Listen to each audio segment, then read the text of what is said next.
Hello, and welcome to Dance For's A Conversation Place number 16. And we are joined today by Joshua Marvin, a researcher in identity, and also George Stamos, a dance artist. And together they're going to uncover some of the things that they're thinking about, and I think we're probably going to find out some ways that they connect. So I'm going to hand you over to George to begin with, who will introduce himself, and Josh will do the same, and then they'll go into a conversation. So here's George. Hello, yes, I'm George Stamos, and I'm a dance artist. I'm a choreographer, dancer, and I also work with installation art, which is, I think, a piece that we're going to center the conversation around, although we'll see. A piece called The Waiting Room, a video installation that will be shown at the NEAT Festival in Nottingham at the beginning of June. Yeah, my name's Josh. I work for the... Hi. I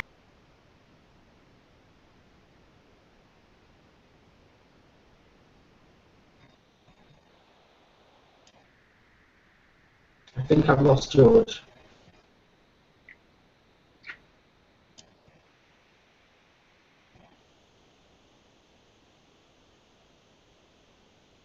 Can you hear me? Yeah, I can hear you again. You're back. Okay. All right. I didn't hear what you finished with. Well, maybe we should just start talking about the work. So, can you tell me more about your research? It's Yeah, to do with... so I research HIV and how it affects a person's identity when they're diagnosed. So the identity challenge and how that affects you psychologically and your well-being. So I research that across the UK in gay and bisexual men. Okay, interesting. Yeah, I'm 46 years old, and I lived through my teenage years and early 20s and the AIDS crisis. Mm. So it's something that I've been around, and it's sort of formed who I am somewhat, which I think is also that part of that is revealed in the work too, that the video installation,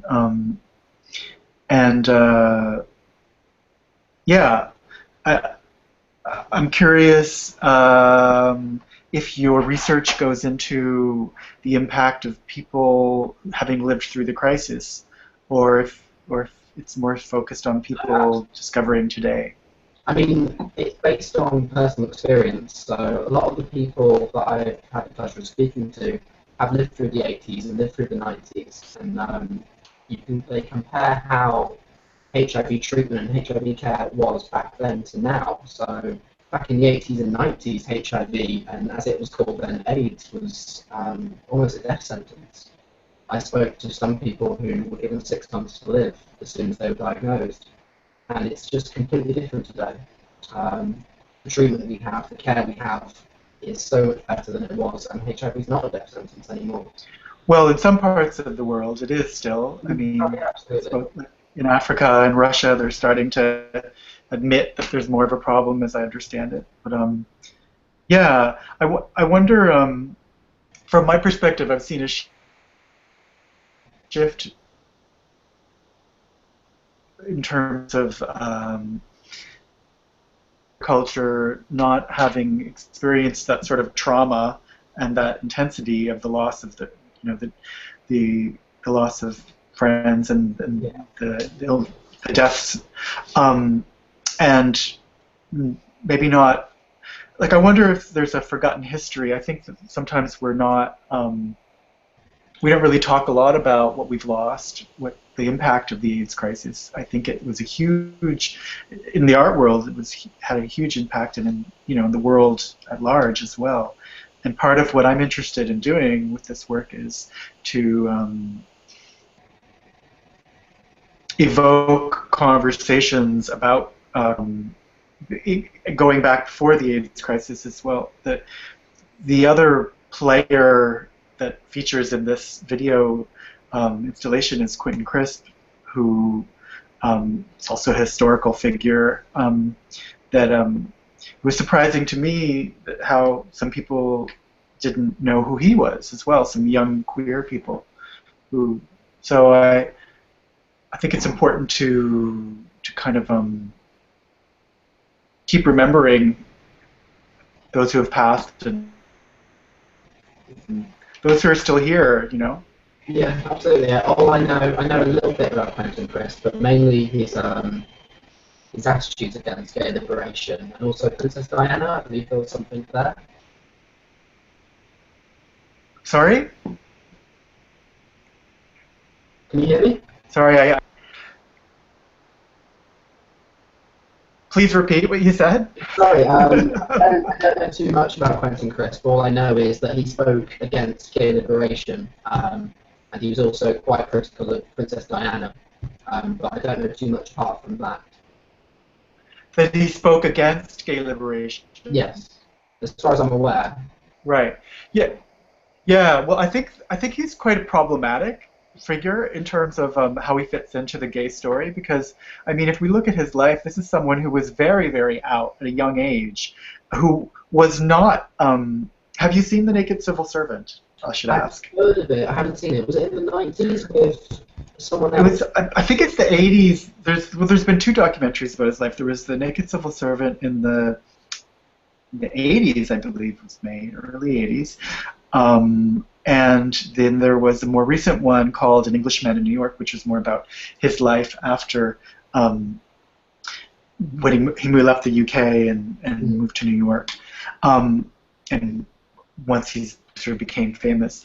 But I think to understand what I find interesting about sort of examining Quentin's life or looking at it is this: if we look at the relationship across time to being out and the gay community, and this is someone who was very out, but not included in the gay club, like literally asked to leave gay clubs because he was too gay, you know, because it was a time when gay culture, you know, they would have fag hags who were women that were there to show that they were straight, that they, you know, they weren't gay. So they didn't want really flamboyant queens like Quentin around.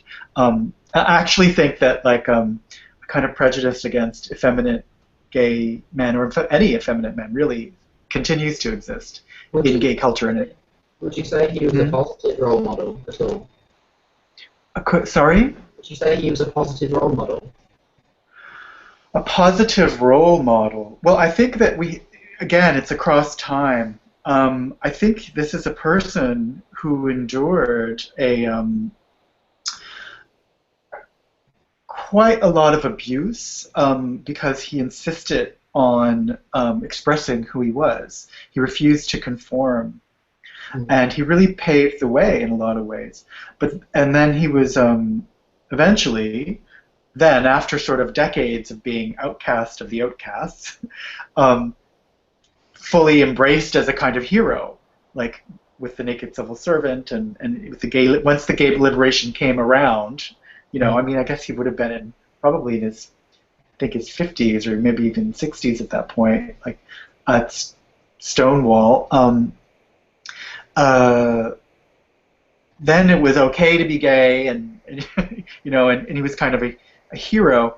Then in the 80s, I think what you were kind of referring to with Princess Diana, and also with some of the comments he made about AIDS, where he made some really bad jokes about AIDS. Yeah, at a time. AIDS was a fad, was one of the comments, I think. Yeah, it was a fad. This was his joke. I don't think he meant. Which, you think he what? I don't think he meant it seriously. I think it was a joke. It just was misinterpreted. It was a joke, but it was at a time and in front of an audience that were, you know, like living through an intense crisis and not and wanting to mobilize, you know, and you know, in front of the like the people who would form ACT UP and organizations like that, and have this other sort of activism. I sort of see Quentin's activism as a very kind of like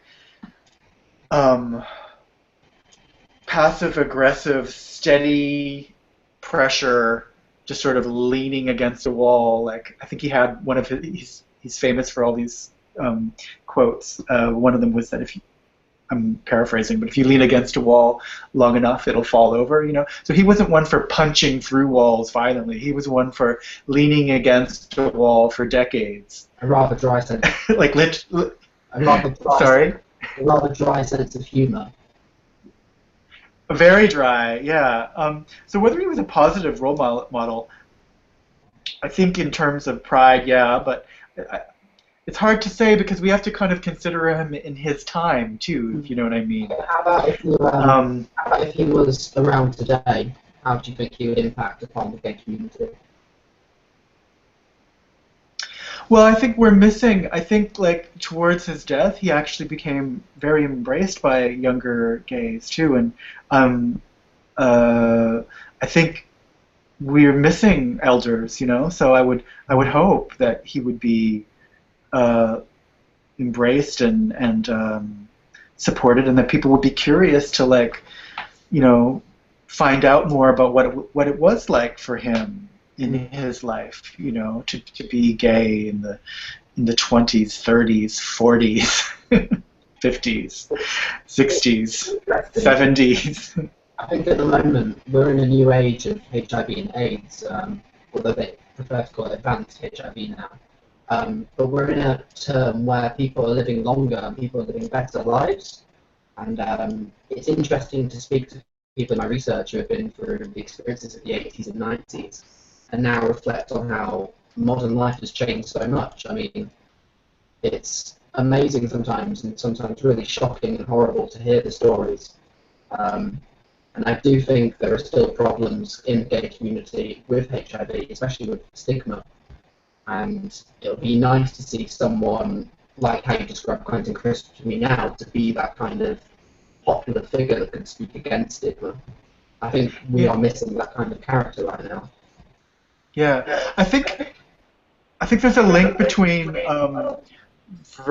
these ideas of masculine virility. Oh, I'm getting feedback. I can hear myself. Okay, I think there's a link between masculine virility and kind of prejudice against the feminine, weaker sex. Yeah, I think there's a kind of internalized homophobia, sexism happens inside the gay community and with men kind of in general that Quentin was a victim of, and that still exists. And I wonder, I know you do research around shame, and I imagine, or as I understand it, shame's involved. I imagine that comes up too in terms of you know, the shame of being weaker because you're quote unquote ill, you know. A phrase that's commonly used in the gay community, and there's actually more stigma towards HIV within the gay community than outside of it, shockingly. And a phrase that's used with HIV is the phrase "dirty," which it's just a horrible word to use. And you have apps like Grindr now for gay dating, and there's so much stigma towards HIV. It's horrible to see, and I don't think people realise the impact it can have on someone's life. I mean, I've spoken to people who have seen this stigma, they've been called dirty, and it's led to depression, it's led to anxiety. And it's horrible to see, and I just wish the government, the NHS too, would get more involved with the support charities, such as Terence Hickens Trust, for example. Yes, absolutely. More support. I think it's also interesting for us to sort of dig into just some thinking about how that's affected where we are in gay culture as well. Like today, like if I'm thinking about pornography and how gay pornography was affected, and sort of gay fashion and gay aesthetics. Because there was if we look at like the 70s and the kind of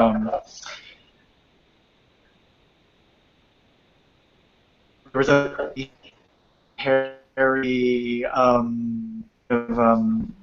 different body types, and then with HIV coming on the scene, I think it became really about distinguishing yourself as someone who's clean, like you say, not dirty. So the aesthetic, the clean-cut sort of look became more popular. People got into more muscle queens, and I feel like there's a shift now with I don't know your age, but I think you're younger than me. But I think there's a shift maybe with your generation. Right. So you guys found like also a kind of a good perspective on the history, and I feel like there's a renewed interest in talking about it, because I think people were of my generation and maybe a little bit younger got really tired of AIDS in the 90s.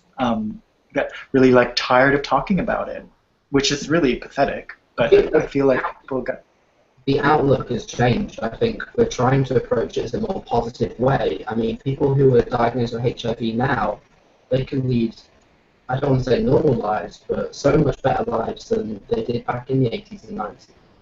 And a lot of people who are diagnosed with HIV will go on to lead a longer life than many who don't have HIV, because they're seeing the doctor so often, they're taking these precautions, and they're on the medication, and they're taking care of their health so much more. And I really don't want people to be tired of talking about it, because I think that's the opposite of what we need to do. I think there needs to be government campaigns. We need to talk about HIV. We need to, because the rates are on the rise again. I mean, there are about 100,000 people in the UK, 2014, living with HIV. That's a significant amount, and the rates of diagnosis are increasing. So why not talk about it? Why not offer that support? Absolutely, and I mean that's also I think this the danger in losing our history and forgetting what happened. The not talking about it supports that obviously, but I wonder what do you think about PrEP? Oh. Controversial one. I was watching Prime Minister's questions yesterday, and it was actually, I think it's the 12th question raised. In terms of PrEP, it's Truvada. It can be very, very, very effective in preventing HIV. I work for the NHS, and the NHS turned it down initially, and it's currently being reviewed again. I am very for PrEP. I think anything that... You're very, sorry? You're very what? Very supportive of PrEP. I would love the NHS to introduce it. I think it's extremely effective if we target the right sample populations in stopping, well not stopping, but massively reducing the HIV transmission. I must admit there are some problems. If one was to take, yes, then you're more likely to engage in risky sexual behaviours. For example, if you're taking PrEP, it's not going to stop the transmission of hepatitis or other STDs. There is that problem. Yes. But at the end of the day, PrEP is very effective at stopping HIV. I think that's a good thing. But we need Is it more effective than condoms? I think when it comes to gay sex in particular, condoms can be a problem. And therefore, a lot of people will prefer to take PrEP. I just think we have an education strategy along with prescribing PrEP, and having PrEP available, and that is good. We still need to promote safe sex. But PrEP can be very effective at reducing the transmission rates, which are on the rise again. I mean, I think between 2004 and 2011, there was a 30% rise in HIV transmission, and it's still going up today. PrEP would reduce those numbers, there's no doubt about that. Do you feel like it's you said condoms can be problematic. I'm guessing you're talking about people being comfortable using them versus their effectiveness. Am I right? Yeah, absolutely. Yeah. So I'm wondering, in terms of shame, how much of it is. I mean, I guess this discomfort could be purely physical, but like, I'm wondering if it's also this association with being dirty. So the not using sex with condoms feels like if they're being dirty associated with that, and if that's part of it about in your research or you come across that. I mean, a lot. What I love about the research is how people open up. I mean, what I do is I use diary entries, and at the start you'll see people being very, quite tight, quite closed off. And then by the end of the research, they're a lot more open. They will open up about their sexual lives. Right. To be honest, I think sex is a thing to be enjoyed, first and foremost. It's a wonderful thing. But sometimes I see people in my research who are engaging in very risky sexual behaviours, and I want to step out there and give advice, but my job as a researcher is to be objective. I can't influence lives, I can only record. And I think that's almost a dilemma sometimes with my job, because my job is to care for people. I work for the NHS. But my research role is to stand back, observe, and take notes, in a way, and analyse. And I find that a very difficult concept. But in terms of sexual, I mean, most people I speak to don't have sex with condoms. Okay. So only a few have opened up as to why, but most people it's because they don't feel comfortable, they don't enjoy sex as much with them, which is why attitudes to PrEP, for example, are very positive. Yes, I'm just questioning, I mean, it's pure speculation on my part, but I'm wondering how much of, if it's about shame that's associated with the condom use, that if addressing shame can't be, if shame can't be addressed in some other way, like through therapy or through other measures, yeah,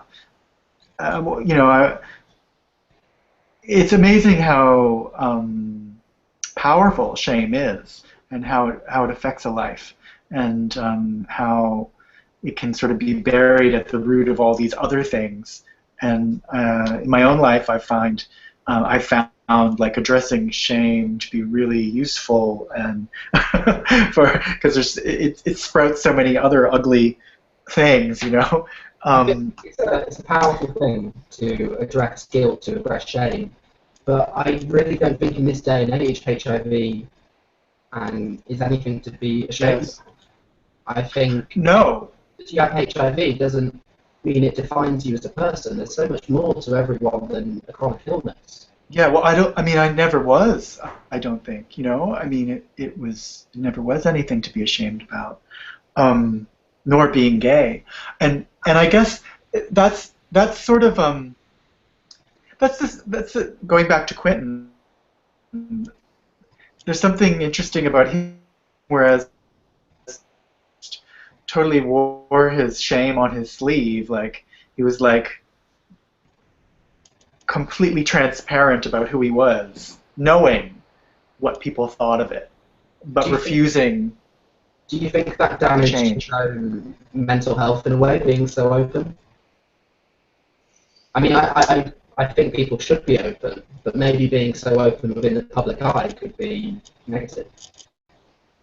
Well, I don't know. It's hard to say, and it's like you've got. It would have been very depressing to be gay anyway back then, like. So was it better for him to be like, you know what? That's right. I'm a homosexual. I enjoy having sex with men. That's correct. You heard me correctly. Yes, and and I'm happy to appear as a woman as well. I wear makeup. That's correct. You see. And was it better for him to be like that than to repress himself and feel like he has to hide away? And I think maybe it might have been. I don't know. I mean, I can't speak to really his mental health, but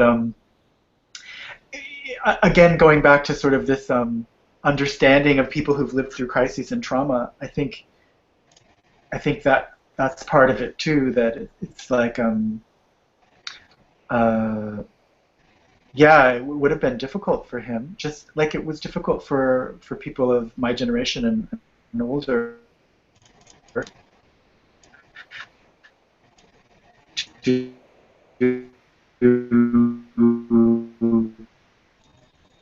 watch so many friends die, and also of and could maybe I think people from my generation can seem really intense sometimes when talking about some of these issues to people maybe more from your generation, because it's like it was intense, you know. So I think you've definitely convinced me to come and watch your show in Nottingham. I mean, that's for sure. oh, okay, yes. I'll have to book a ticket to Nottingham, which isn't too far from where I do a lot of research anyway. But Yes, I think we've come to the end of our time. correct. Yeah. Okay. Well, I hope. Please come see it. I mean, it's a video installation, and I hope it stimulates a dialogue. There'll be public discussion about these things as well. So maybe I'll see you there. I'd love to come. Thank you. Thank you for talking with me about this. Cheers. It's been Feels like a really good thing for me Are we to still step recording? in and say, we are still recording, George. Oh, hi. Hello. I just wanted to say thank you very much for a really vast and far-reaching discussion. I had no idea it would go into such amazing places. I've learned a lot. So thank you both for taking part. Hopefully see you both in Nottingham soon. Yes. Absolutely. Very much. Bye, guys. Thank you. Bye.